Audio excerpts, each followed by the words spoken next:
મિત્રો, આજ આપના માટે લાવ્યો છું માણસાઈની સુંદર મજાની વાત. માણસનો જન્મ અને ઉછેર તો કુદરતને આધીન છે, પણ સંસ્કાર અને શાલીનતા વ્યક્તિ પોતે પોતાની રીતે ઘડી શકતી હોય છે. આ વાર્તામાં લેખકે આ જીવન રહસ્યને સ્ફુરવી રહે એવા વિષય વસ્તુ અને ચરિત્રોનું પ્રભાવક નિરૂપણ કર્યું છે. જન્મ, પ્રદેશ, કુળ કે નાતજાતના બંધનોથી પર એવું ગુણ સંપન્ન અને આકર્ષક વ્યક્તિત્વ કેવી રીતે ખીલવી શકાય તેનું ઉત્કૃષ્ટ ઉદાહરણ આ વાર્તા છે. વાર્તાનું નામ છે સેલ્વી પંકજમ. લેખક ઈવા ડેવ. ગાંધીગ્રામના દરવાજે મને છોડી મોટર ધસમસથી ત્યાંથી ચાલી ગઈ. દરવાજામાં પ્રવેશતા જ મારું મન ધડકી ઉઠ્યું. પ્રશ્ન થયો, મેં એક મોટી મૂર્ખાઈ તો નથી કરીને? માત્ર એક જાહેર ખબર વાંચીને, પત્ર વ્યવહાર કરીને, પત્નીની પસંદગી કરવા હું છેક દક્ષિણમાં દોડી આવ્યો છું. થોડા વેરાન, થોડા શહેરિયા, પણ વધારે પડતા ગામથી દેખાતા આ સ્થાનમાં વસતી યુવતી કેવી હશે? આદર્શની ખેલછામાં, લાગણીઓના ઉભરામાં કંઈ ઉતાવળિયું પગલું તો નથી ભરાઈ ગયું ને મારાથી? મેં ચોમેર નજર દોડાવી. મજૂરો જેવા દેખાતા માણસો સિવાય બીજું કોઈ દેખાયું નહીં. ત્યાં મારી નજર નાળિયેરના પાંદડાથી છાયેલા છાપરાવાળી નજીકની કુટીર પર પડી. મેં તે તરફ ચાલવા માંડ્યું. એ ગાંધીગ્રામના ડિરેક્ટરની ઓફિસ હતી. મારી પૃચ્છાના જવાબમાં એક તદ્દન સાદા ખાદીના લિબાસવાળા ભાઈ બહાર આવ્યા.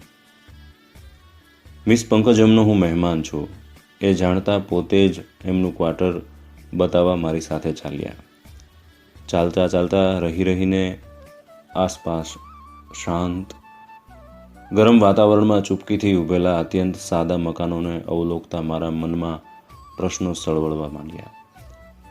ક્યાં હું મુંબઈનો રહેવાસી ને ક્યાં આ સાદગીભર્યા જીવનમાં ઉછરેલી યુવતી? કેમ કરીને મેળ ખાશે? હું અસ્વસ્થ થવા માંડ્યો. ગાંધીગ્રામના ઝાપે ઉતર્યો ત્યાં સુધી મુસાફરી દરમિયાન જે મધુર સ્વપ્નમાં રાચ્યો હતો તે એક ચિંતામાં પરિવર્તન થવા માંડ્યું. અમે એક લાંબા બરાક જેવા ઓરડીઓના બ્લોકને અંતે એકાએક અટક્યા. ત્યાં એક નાનું ઘર હતું. આંગણામાં સુંદર સફેદ સુશોભન આલેખેલું હતું. આ કુમારી પંકજમનું ઘર, કહી એણે ઘેરા રાખોડી રંગથી રંગેલા સાદા પણ મજબૂત કમાડ પર ધીમેથી ટકોરા માર્યા. થોડી ક્ષણો માટે મારું હૈયું કંઈક વિચિત્ર ઉર્મોથી થકથક થઈ ઉઠ્યું. કેવી હશે?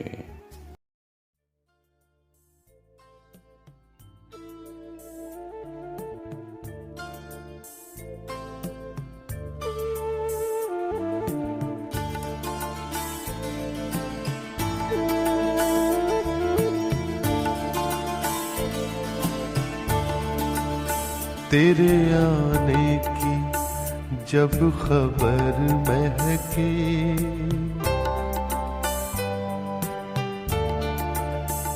तेरे आने की जब खबर महकी, तेरी खुशबू से सारा घर महकी, तेरे आने की जब खबर महकी, तेरी खुशबू से सारा घर महकी.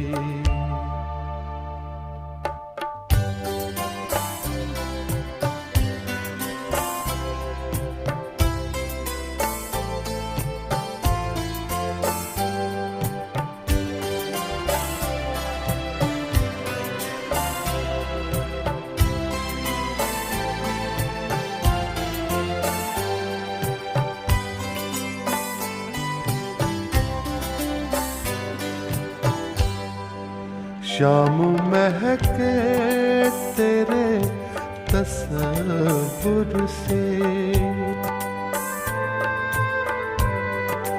शाम महके तेरे तसव्वुर से, शाम के बाद फिर सहर महके,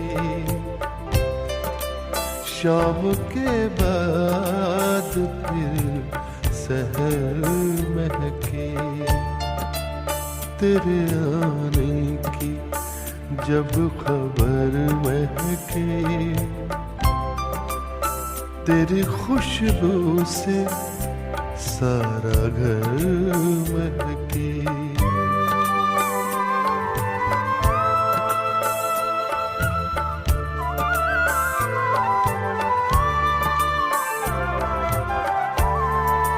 रात भर सोचता रहा तुझको,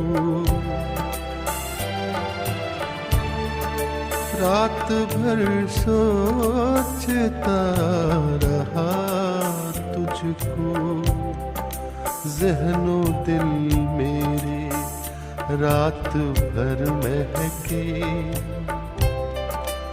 ज़हनो दिल मेरे रात भर महके, तेरे आने की जब खबर महके, तेरी खुशबू से सारा घर महके। કમાડ ધીરેથી ખુલ્યું. એ ત્યાં ઊભી હતી. આ તમારા મહેમાન લાવ્યો છું બહેન. આવો આવો. તમારો આભાર. ક્યારની તમારી રાહ જોઈને બેઠી હતી. ચોક્કસ કયા સમયે આવવાના છો એ તમે પત્રમાં જણાવેલું નહીં, એટલે હું ડીડીગલ લેવા આવી નહીં. માફ કરશો. તમને કંઈ તકલીફ તો નથી પડી ને? અંદર આવો. નારાયણજી, આભાર ફરીથી. નમસ્તેજી કહેતા પેલા ભાઈએ વિદાય લીધી. મેં પણ તેમને આભાર કહી શિષ્ટાચાર બતાવ્યો. મારા પ્રસન્ન ચિત્તમાં કમાડ વચ્ચે ઊભેલી એ નાજુક યુવતીની મૂર્તિ કંડારાઈ ગઈ હતી. મારી કલ્પનામાં વસેલી નારીને એ બહુધા મળતી આવતી હતી. અમુક રીતે વધુ આકર્ષક હતી એમ મને લાગ્યું. એ કોઈ સુંદર યુવતી નહોતી. એમ તો એ પણ મારી જેમ યુવાન વય વિતાવી ગઈ હતી, છતાં એ કોમલાંગ સ્ત્રીની નમણાઈ મોહક હતી. સહજ શામ કહેવાય એવી એ યુવતીના મોં પર સદાય વિહરતું સ્મિત સામાને આત્મીય બનાવી દેતું.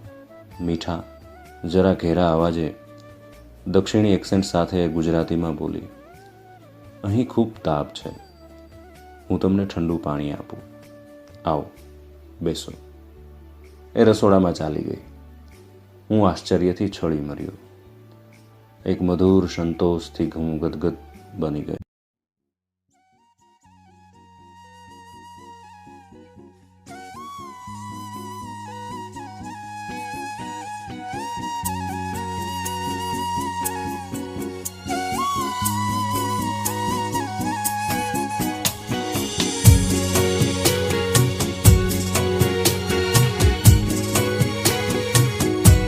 आओगे जब तुम साजना, आओगे जब तुम साजना, अंगना फूल खिलेंगे, बरसेगा सावन, बरसेगा सावन, झूम झूम के दो दिल ऐसे मिलेंगे. आओगे जब तुम साजना, अंगना फूल खिलेंगे.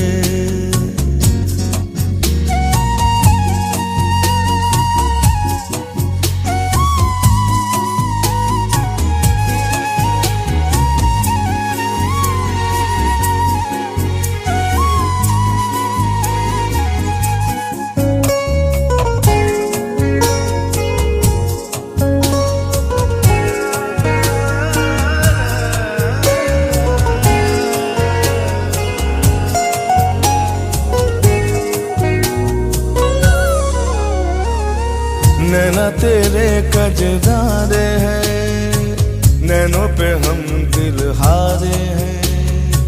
अनजाने ही तेरे नैनों ने वादे किए कई सारे हैं।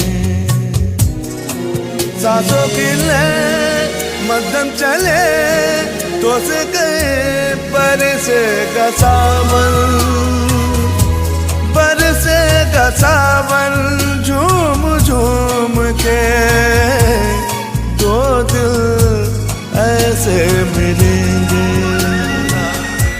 आओगे जब तुम हो साजना, अंगना फूल के देंगे।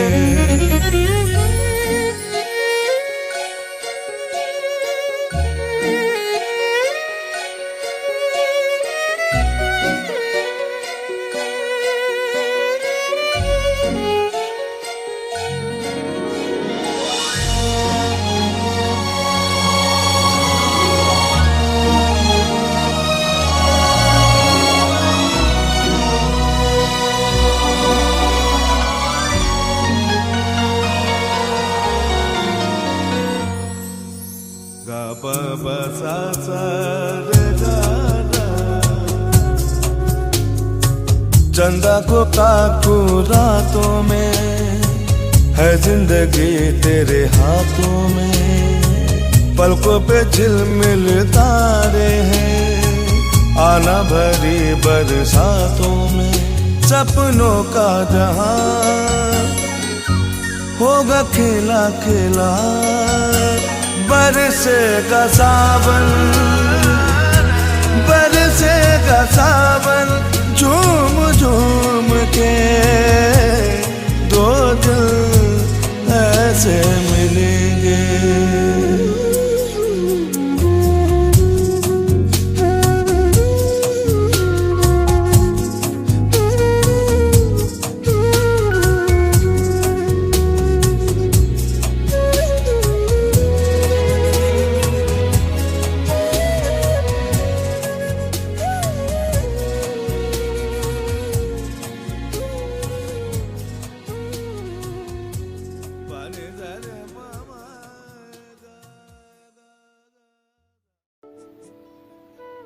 ઓરડો નાનો હતો, સાદો હતો, પરંતુ ખૂબ ચીવટથી સજાવેલો હતો. ખાદીની ચાદરથી આચ્છાદિત ગાદીવાળી પાટ પર નાના નાના જુદા જુદા આકારના તકિયા ખૂબ વ્યવસ્થિત અને કલાત્મક રીતે ગોઠવેલા હતા. ભીતો પર ગાંધીજી, વિનોબાજી, સંસ્થાના ડિરેક્ટર વગેરેની છબીઓ હતી. એક નાની ચારપાઈ પાસે રેટીઓ અને પૂણીઓ પડ્યા હતા. મારા મન પર એક ઊંડી ઘેરી અસર પ્રસરિત બની. અચેતનમાં અત્યાર સુધી ભંડારાયેલી સુખી ઘર વસાવવાની એષણા ધીમે ધીમે સળવળવા માંડી. મીઠો મીઠો ક્ષોભ મેં પોતે જ અનુભવવા માંડ્યો. પાણીનો પ્યાલો લઈને પાછી આવી ત્યારે મારી આંખોને નાકે બેઉએ એક તૃપ્તિ અનુભવી. કેશમાં ગૂંથેલી મોગરાની વેણીએ વાતાવરણને મીઠી સુગંધથી મહેકતું કરી દીધું હતું. એણે પરિધાન કરેલી સાડી ખાદીની હતી એ માનવા મારું મન તૈયાર નહોતું. મોડર્ન પ્રિન્ટ્સને પણ લજાવે એવી સુંદર આછા રંગોની મિશ્રણને અસ્તવ્યસ્ત વેરીને એ બનાવેલી હતી. ક્ષણે ક્ષણે મેં એ વ્યક્તિ મારા સમગ્ર વ્યક્તિત્વને કોઈ અદૃશ્ય મજબૂત તાંતણાથી બાંધી રહી હતી. હું અસહાય બની એમાં બંધાતો જતો હતો. બલકે એ અસહાયતા ને બંધન મને ગમતા.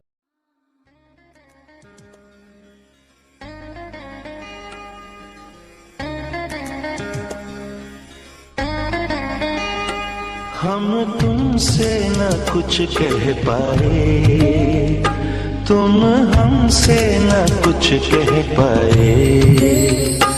हम तुमसे न कुछ कह पाए, तुम हमसे न कुछ कह पाए. लगता है डर ये बात ये दिल की, दिल में न रह जाए.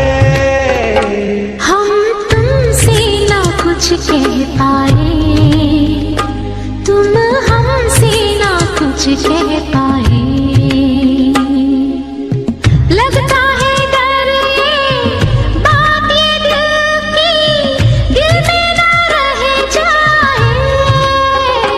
हम तुमसे न कुछ कह पाए, तुम हमसे ना कुछ कह पाए।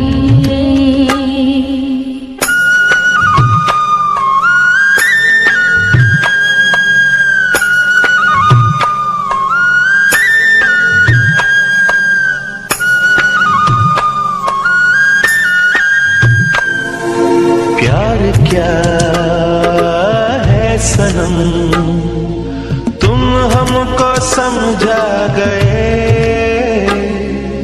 फासले ना रहे, इतने करीब आ गए। देखो हमारी खुशबू तुम्हारी सांसों को महकाए। हम तुमसे न कुछ कह पाए, तुम हमसे ना कुछ कह पाए।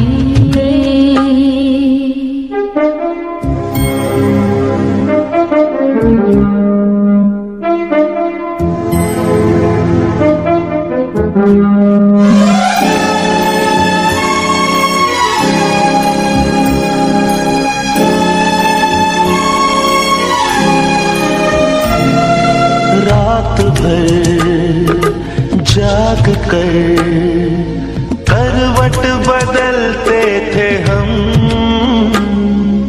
क्या कहें किस तरह दिल पर मचलते थे हम।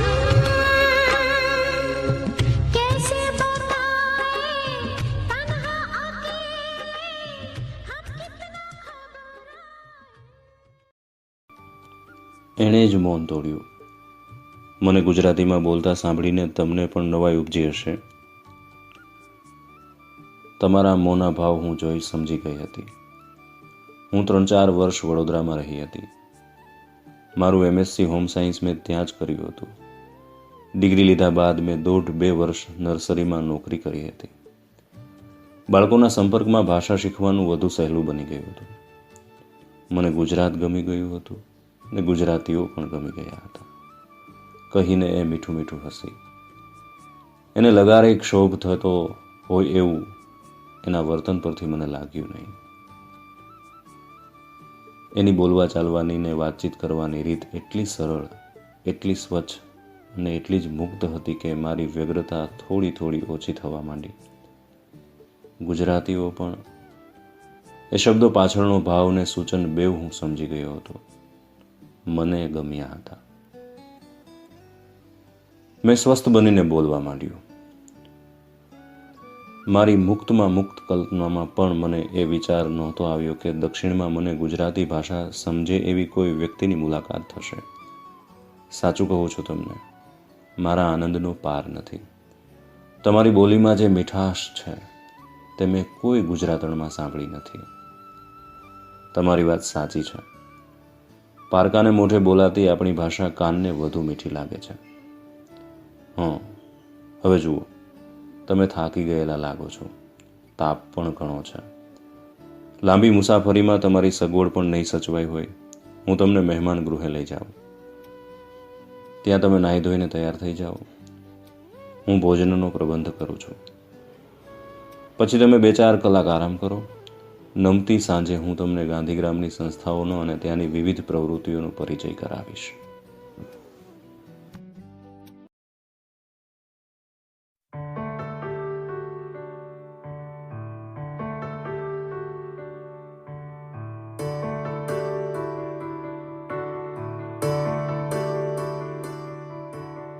अभी मुझ में कहीं बाकी थोड़ी सी है जिंदगी, जगी धड़कन नहीं, जाना जिंदा हूँ मैं तो अभी। कुछ ऐसी लगन इस लम्हे में है, ये लम्हा कहाँ था मेरा,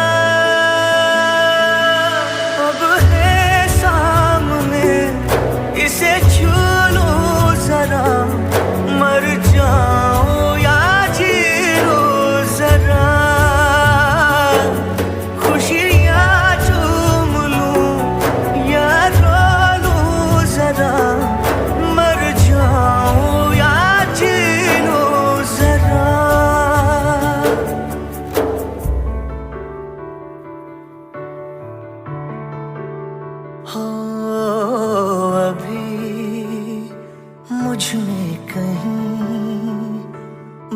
बाकी थोड़ी सी है जिंदगी।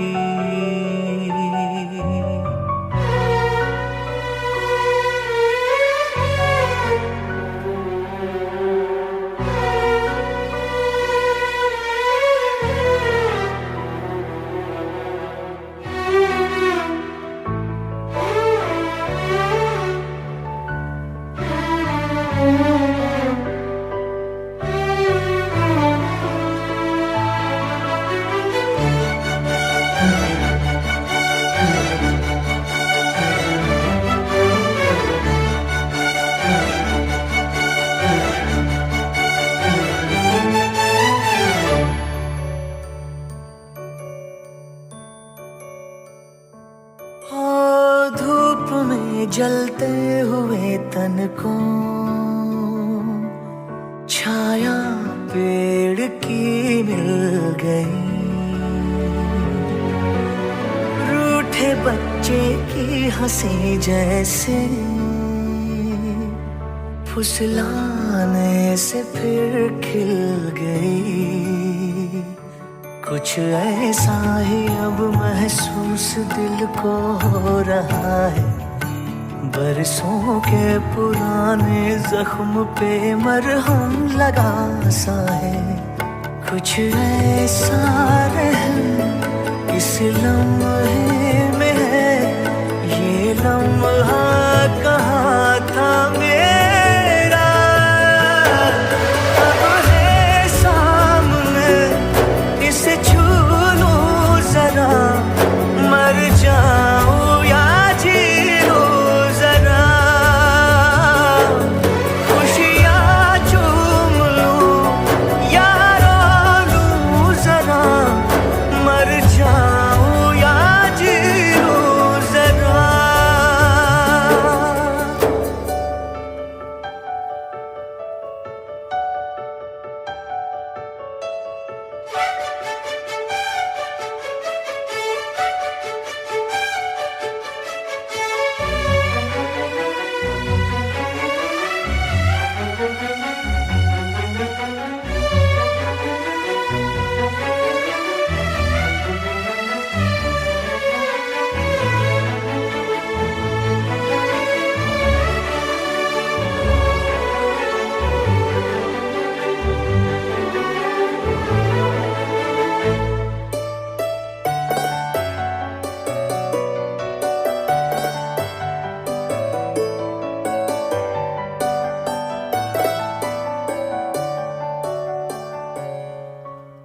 डोर से टूटी पतंग जैसी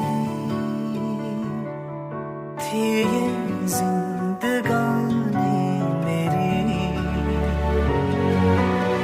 आज हूँ कल हो मेरा ना हो, हर दिन थी कहानी मेरी। एक बंधन नया पीछे से अब मुझको बुलाए। आने वाले कल की क्यों फिक्र मुझको सता जाए। एक ऐसी चुभन इस लम्हे में है। ये लम्हा कहाँ था मेरा, अब है सामने, इसे छू लूं जरा, मर जाऊं या जी लूं जरा। खुशियाँ चूम लूं या रो लूं जरा, मर जाऊं या जी लूं जरा।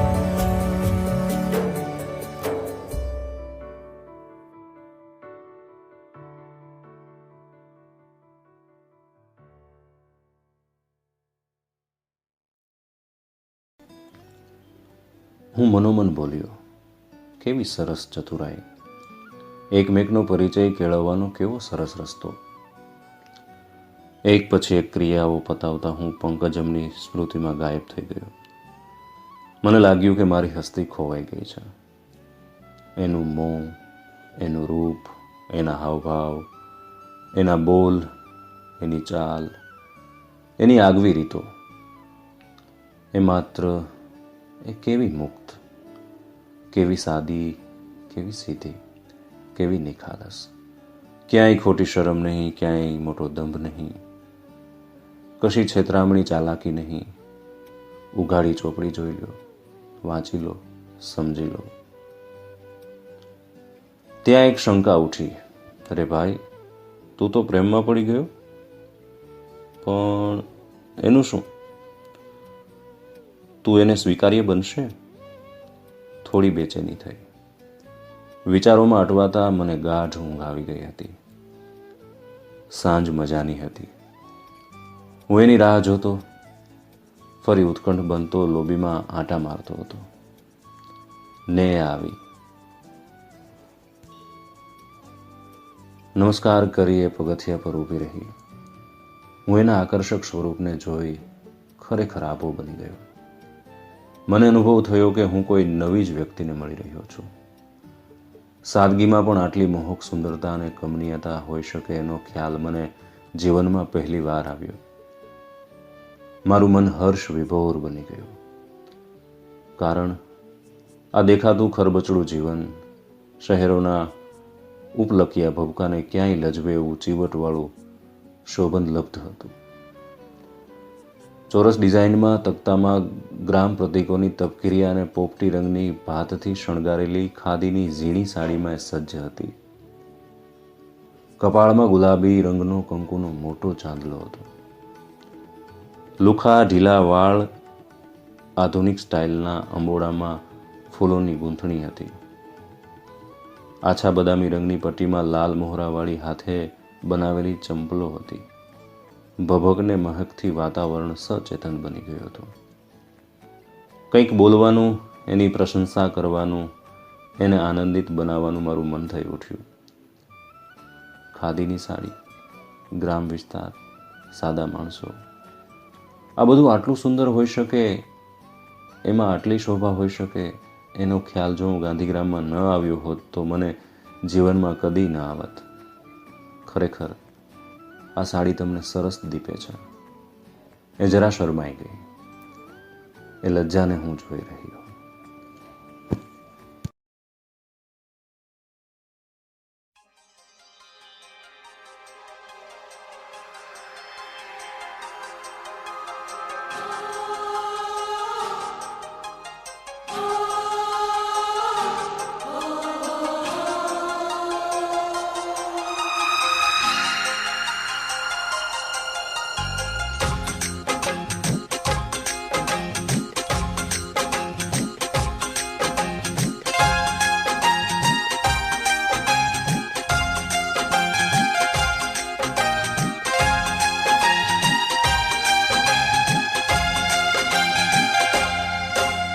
ना गजरे की धार, ना मोतियों के हार, ना कोई किया सिंगार, फिर भी कितनी सुंदर हो तुम, कितनी सुंदर हो.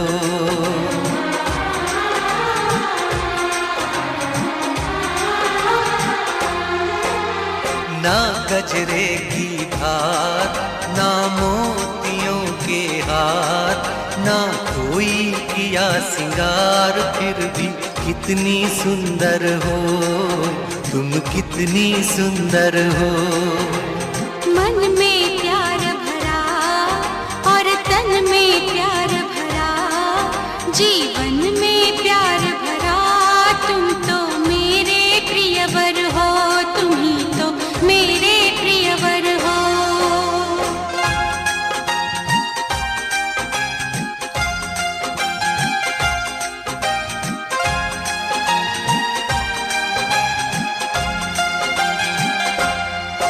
सिंगार तेरा यौवन, यौवन ही तेरा गहना. सिंगार तेरा यौवन, यौवन ही तेरा गहना. तू ताजगी फूलों की, क्या सादगी का कहना.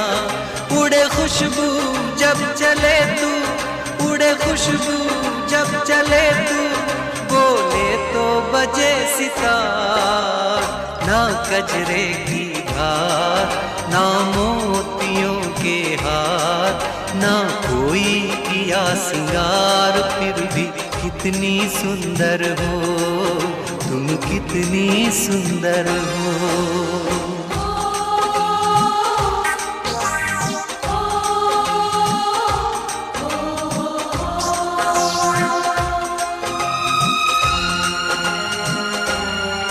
सारी दुनिया हर जाए तेरे प्यार में है सच्चाई, सारी दुनिया हर जाए तेरे प्यार में है सच्चाई, इसलिए छोड़ के दुनिया तेरी ओर खिंची चली आई।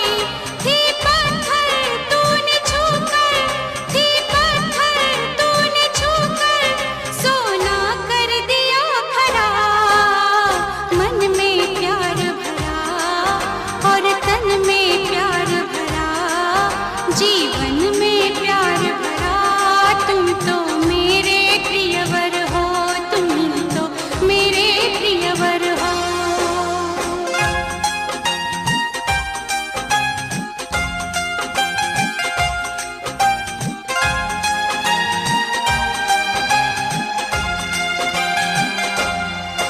तेरा अंग सच्चा सोना, मुस्कान सच्चे मोती, तेरा अंग सच्चा सोना, मुस्कान सच्चे मोती, तेरे होठ हैं मधुशाला, तू रूप की है ज्योति, तेरी सूरत जैसे मूरत, तेरी सूरत जैसे मूरत, मैं देखूं बार बार। ना गजरे की धार, ना मोतियों के हार, ना कोई किया सिंगार, फिर भी कितनी सुंदर हो तुम, कितनी सुंदर हो।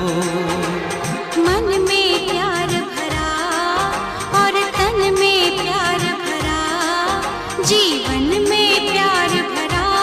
तुम तो मेरे प्रियवर हो, तुम ही तो मेरे प्रियवर हो।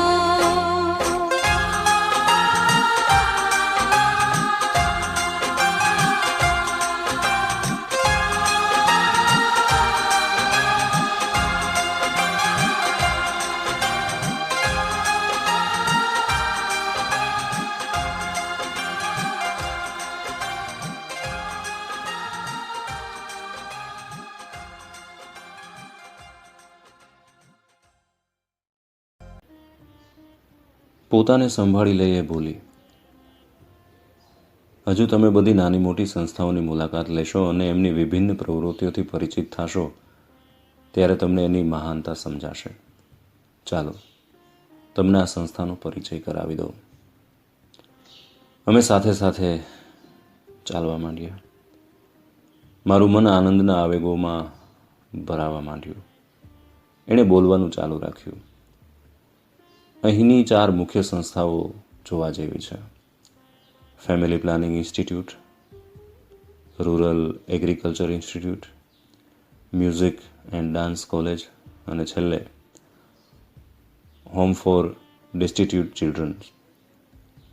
બીજા અનાથ આશ્રમ જેવું નહીં હો, ખૂબ સાયન્ટિફિક અને સાયકોલોજીકલ રાહ પર ઊભો કરેલું.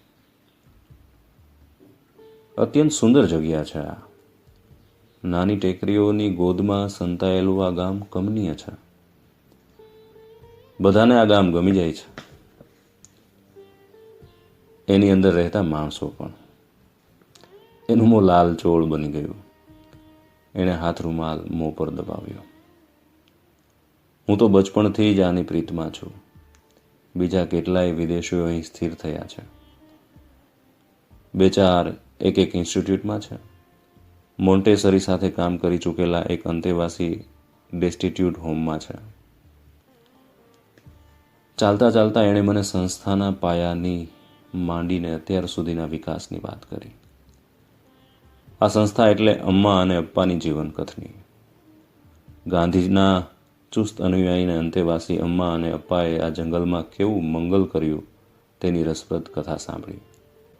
ગાંધીજીના આદર્શોની કેટલી નજીક રહી ડૉક્ટર અમ્મા અને પૈસા પાત્ર અપ્પાને આ સંસ્થાને ઊભી કરી તેનું તેણે ભાવપૂર્વક બયાન કર્યું.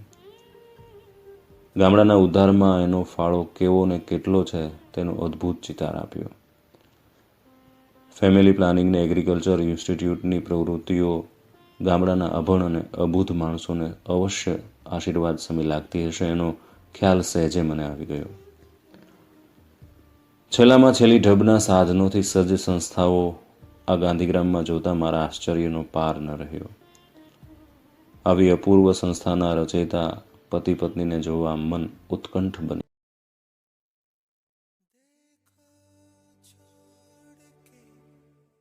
किस रास्ते वो जाते हैं सारे रास्ते वापस मेरे दिल को आते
मेरे हाथ में ही तेरा हाथ है, मेरे हाथ में ही तेरा हाथ है। मेरे पास है तू, मेरे पास है, मेरे पास है तू, मेरे पास है, मेरे साथ है, मेरे साथ है, मेरे पास है, मेरे साथ है,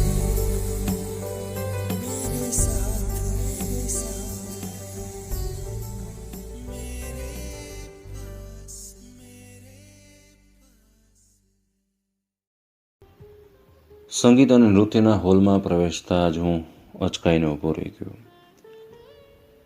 દ્વાર આગળ જ પૂરા માનવ કદની રંગીન તસવીર દિવાલ પર લટકતી હતી. એ કિશોરી પંકજમ હતી. મેં સપ્રશ્ન એની સામે જોયું. હા, એક ભાઈએ વર્ષો પહેલાં બનાવી હતી. મેં ભારતનાટ્યમનો અભ્યાસ કર્યો છે. આ સંસ્થા માટે પૈસા ભેગા કરવા અમે નાટ્ય નર્તનનો કાર્યક્રમ લઈ આખા હિન્દુસ્તાનમાં રખડતા. અમ્માને અપ્પાને મારા પર અત્યંત સ્નેહ છે. એક ચિત્રકાર ભાઈએ સહજ જ ચિતરેલું. અમે એક મોટા હોલમાં પ્રવેશ્યા. એક હૃદયગમ દ્રશ્ય જોવા મળ્યું. નાના નાના ભૂલકાઓ નૃત્યના જુદા જુદા પોઝમાં પોતપોતાની પ્રેક્ટિસ કરી રહ્યા હતા. અમને જોઈ ત્યાંની આધેડ બાઈએ તબલચી પાસે થાપ મરાવીને બધા બાળકોને શિસ્તબદ્ધ ગોઠવી આપ્યા. નક્કી કરેલી જગ્યા પર આ બાળકો અમુક પોઝમાં સ્થિર થઈ ગયા. બાએ તોડા બોલવા માંડી ને એક મનોહર હલનચલનની ભાત બંધાવવા માંડી. મારા મનમાં એ ઘરની કલ્પના ઉઠવા લાગી. સ્વચ્છ સુંદર જ નહીં, પણ સંસ્કારીને કલાત્મક ગૃહની. પંકજમનું વર્તન એટલું સુશીલ હતું કે મારી બધી શંકાઓ એણે દૂર કરી નાખી. मेरे ढोलना सुन, मेरे प्यार की धुन, मेरे ढोलना सुन.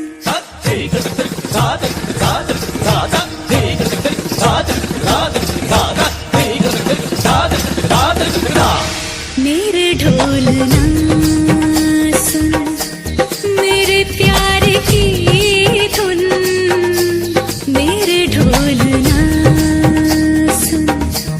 मेरी चाहते तो फिजा में बहेंगी, जिंदा रहेंगी होके फना.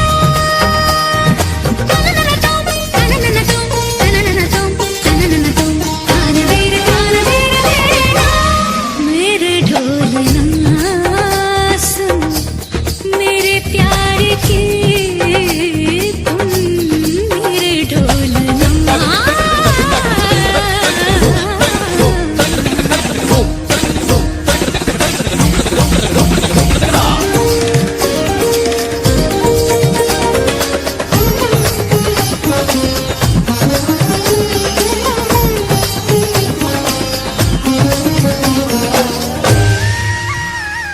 साथी रे मर के भी तुझको चाहेगा दिल,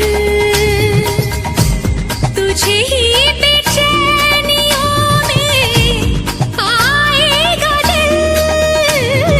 साथी रे मर के भी तुझको चाहेगा दिल,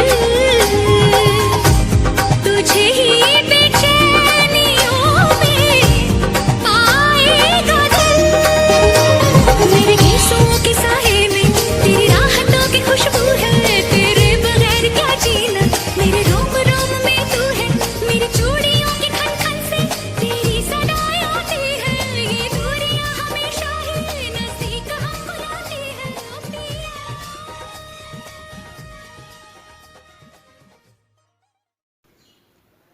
ત્યાંથી નીકળી અમે સીધા ડેસ્ટિટ્યુડ હોમમાં આવ્યા.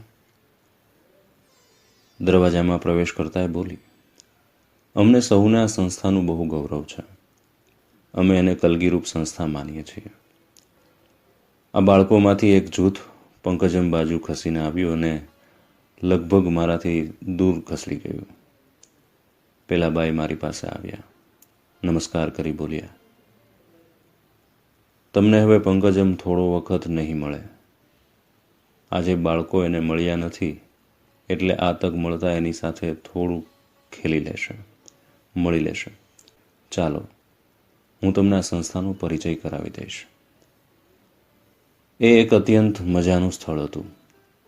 અનાથ બાળકો માટેનું તો સ્વર્ગ જ ગણાય. તદ્દન નાના બાળકોના રૂમમાં અમે પહેલાં ગયા. 3-4 શિક્ષિકાઓ અને આયાઓ બચ્ચાની દેખભાળ રાખતા હતા. બધાને નર્સિંગ અને મોન્ટેસરી શિક્ષણની તાલીમ ત્યાં જ આપવામાં આવી હતી. 5-10 મિનિટ હું ત્યાં થોભ્યો. બે પરસ્પર વિરોધી લાગણીઓનું ઘર્ષણ મારામાં ચાલી રહ્યું હતું. સ્વચ્છ પ્રેમાળ વાતાવરણમાં ઉગી રહેલા ફૂલો મને ખુશ કરી રહ્યા હતા.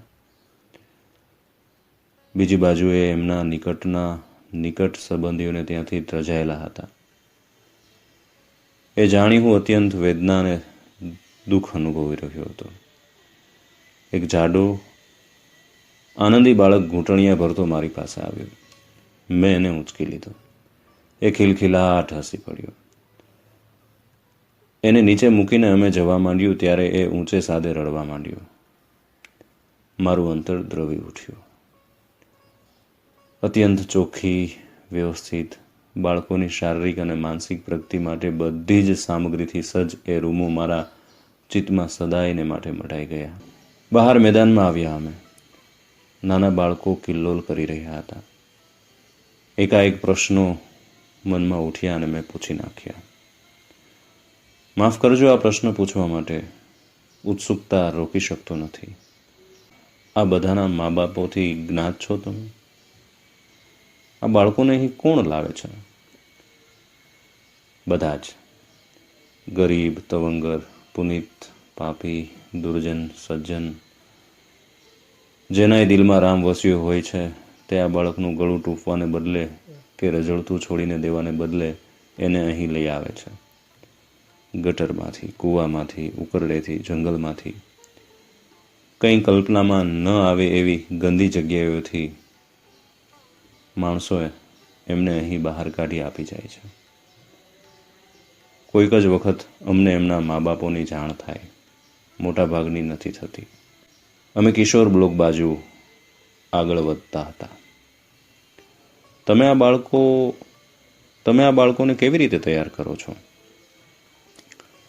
તેઓ એમની કમનસીબ દશાથી માહિતગાર હોય છે.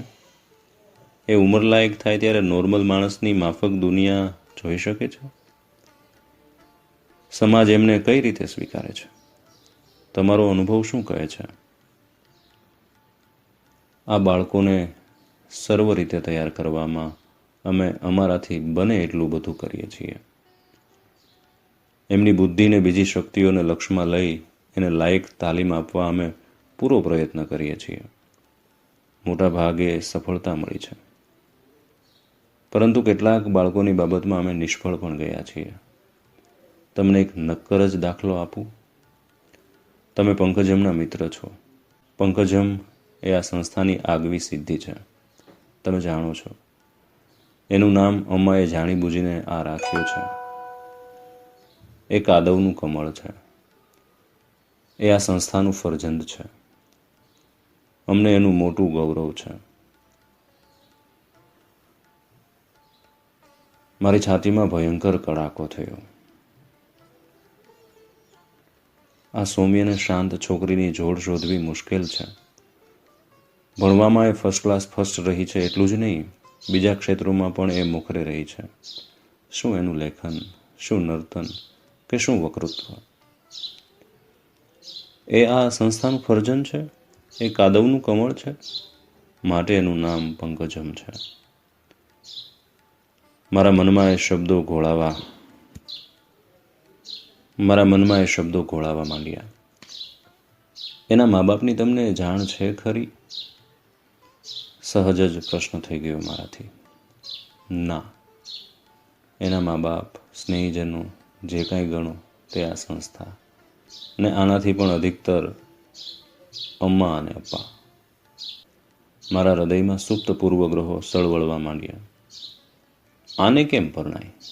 એ કોણ હશે? એની માં જરૂર પતિતા જ હશે, કેવોય વંશવેલો હશે. ઓહ, મારું મન કેવું વિરક્ત બની ગયું છે.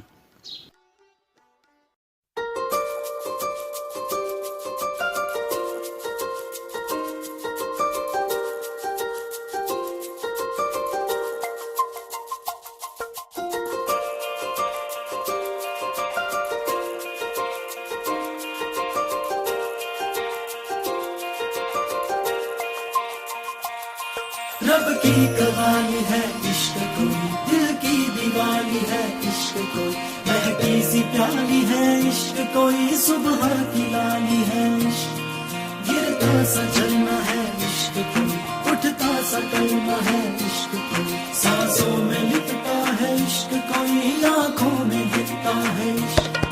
मेरे दिल को तू जान से जुदा कर दे, यूं बस तू फना कर दे, मेरा हाल तू मेरी चाल तू बस कर दे आशिकाना, तेरे वास्ते मेरा इश्क सूफियाना, मेरा इश्क सूफियाना, मेरा इश्क सूफियाना, तेरे वास्ते मेरा इश्क सूफियाना, मेरा इश्क सूफियाना, मेरा इश्क सूफियाना।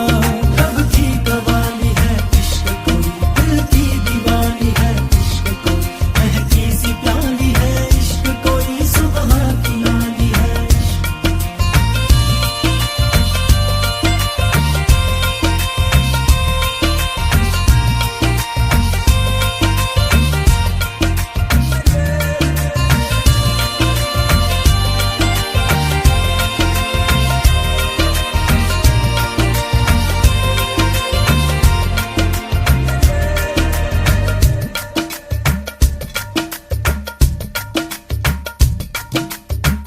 सोचूं तुझे तो है सुबह,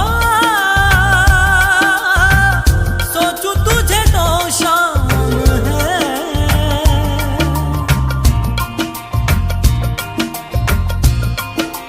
हो मंजिलों पे अब तो मेरी एक ही तेरा नाम है, तेरे आग में ही जलते कोयले से हीरा बनके, ख्वाबों से आगे चलते हैं तुझे बताना, तेरे वास्ते मेरा इश्क सूफियाना, मेरा इश्क सूफियाना, मेरा इश्क सूफियाना, तेरे वास्ते मेरा इश्क सूफियाना, मेरा इश्क सूफियाना, मेरा इश्क सूफियाना। અમે કિશોર બ્લોક આગળ આવી પહોંચ્યા. નાના વાડામાં પંકજમ કિશોર કિશોરીઓને સસલાની સંભાળ કેમ લેવી એના પર સમજૂતી આપી રહી હતી. મારી સામે જોઈ એણે એક મોહક સ્મિત વેર્યું, પરંતુ શીત બની ગયેલા મારાથી સામું ન હસાયું. તને એના પૂર્વજીવન સાથે શી નિસ્બત? એને જો, કેવી निर्मळ, નિર્દોષ ને નિખાલસ. શું તું તારા પૂર્વગ્રહમાંથી મુક્ત નહીં બની શકે?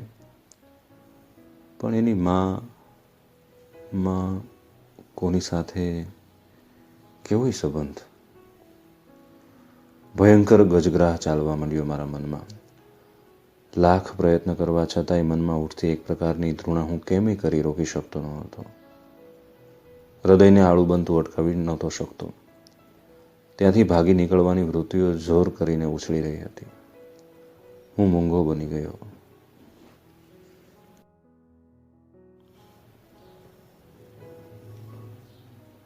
અમે બેઉ ગેસ્ટ હાઉસ તરફ જઈ રહ્યા હતા. શાંત સંધ્યા રાત્રિ બની રહી હતી. એકદમ શાંત બની ગયા તમે? આ મસ્ત જ. ડેસ્ટિટ્યુટ હોમ જોયા પછી ઘણાની આવી સ્થિતિ થઈ જાય છે. મારા મને એનામાં દોષ શોધવાની પેરવી કરવા માંડી. પરંતુ આછા અંધકારમાં એનો આકાર માત્ર આકર્ષક લાગ્યો. એના બોલમાં નરી સાલસતા અને પ્રેમાળપણું સંભળાયું. કંઈક ડાઘા શોધવાના મારા પ્રયત્નો નાકામયાબ બન્યા. સવારે જોઈ હતી, જાણી હતી, એથી વધુ સારી, આકર્ષક જણાતી હતી એ પણ એ ચૂપચાપ ચાલી રહી હતી. મને એવો સંદેહ થયો કે એના મનમાં પણ કોઈ જબરી ભાંજગડ ચાલી રહી છે. એકાએક એનો મધુર અવાજ રણકી રહ્યો. જુઓ, મારે તમને એક અગત્યની વાત કહેવાની છે. તમે કોઈ પણ નિર્ણય લો એ પહેલાં એ વાત તમને કહેવાની હું મારી ફરજ સમજું છું. હું સમજી ગયો હતો કે કઈ વાત મને કહેવાની હતી. જીવનમાં કદીએ નહોતું ધડક્યું એમ હૃદય ધક ધક થઈ રહ્યું. મારા રોંગટા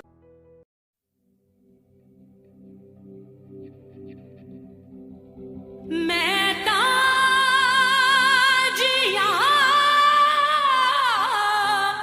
ना मरा है वे दस मैं की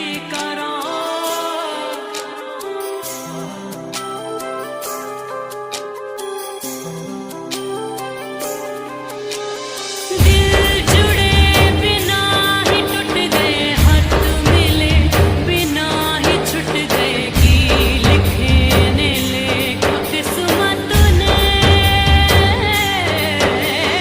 बार बार रोड अखियां तेनू जो न वेख सकियां खोले आए यार कुदरत ने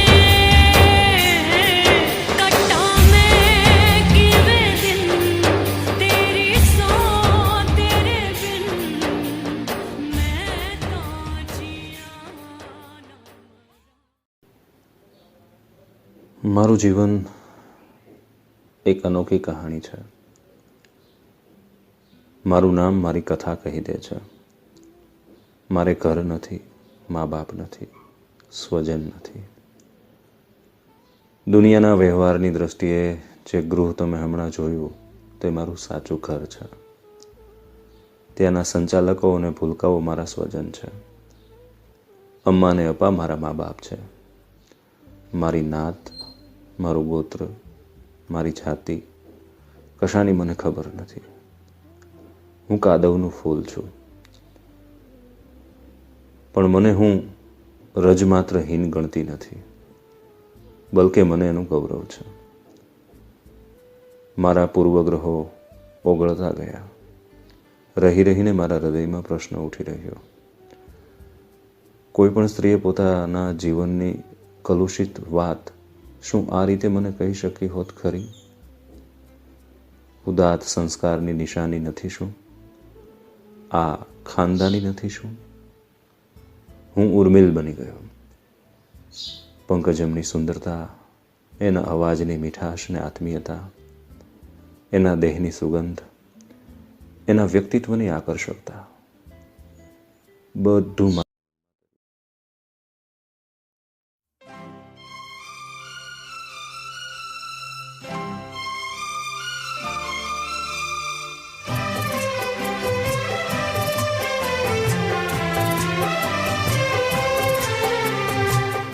जिए तो जिए कैसे बिन आपके, जिए तो जिए कैसे बिन आपके,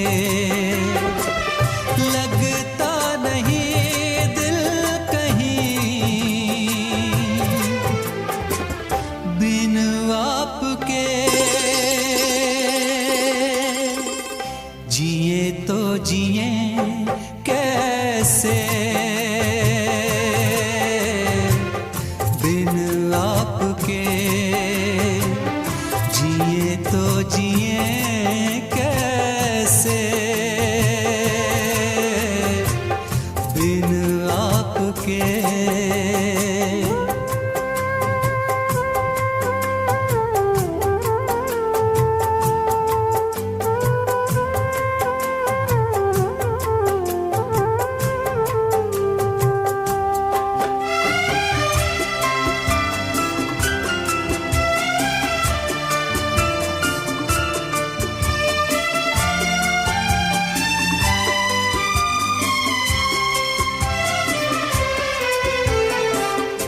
कैसे कहूँ बिना तेरे जिंदगी ये क्या होगी, कैसे कहूँ बिना तेरे जिंदगी ये क्या होगी।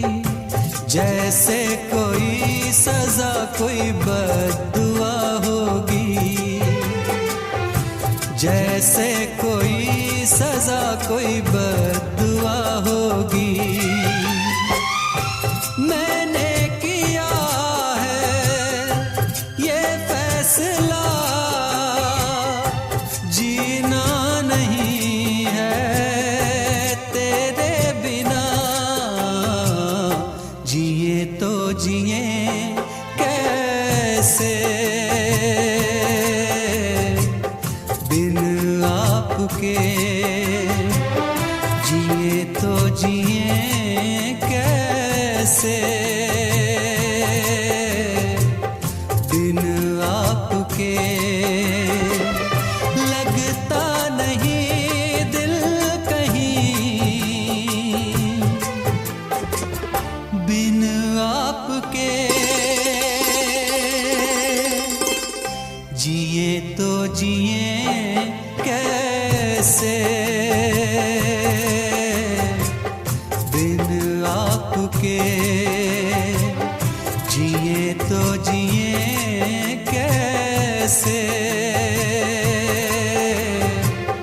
बिन आपके।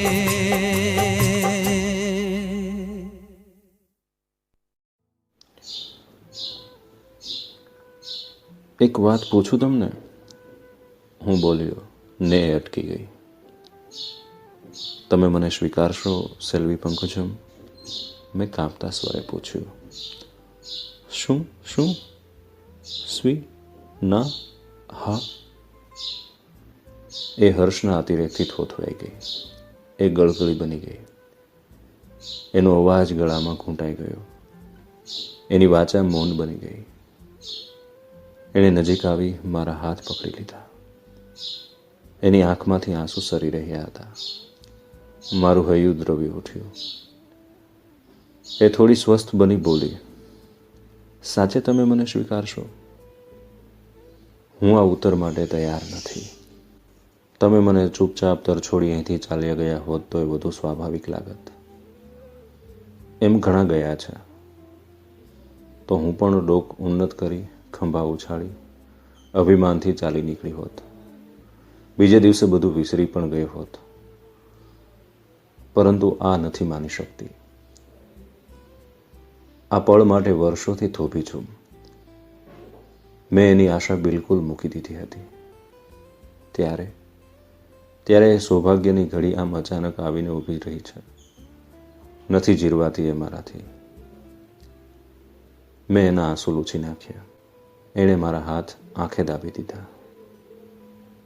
મને લગભગ ઢસડતી એ બોલી, ચાલો જલ્દી ચાલો, અમ્માને અપ્પાને સમાચાર આપીને એમના આશીર્વાદ લઈએ. મોગરાની મીઠી મહેક વાતાવરણમાં પ્રસરતી મેં અનુભવી.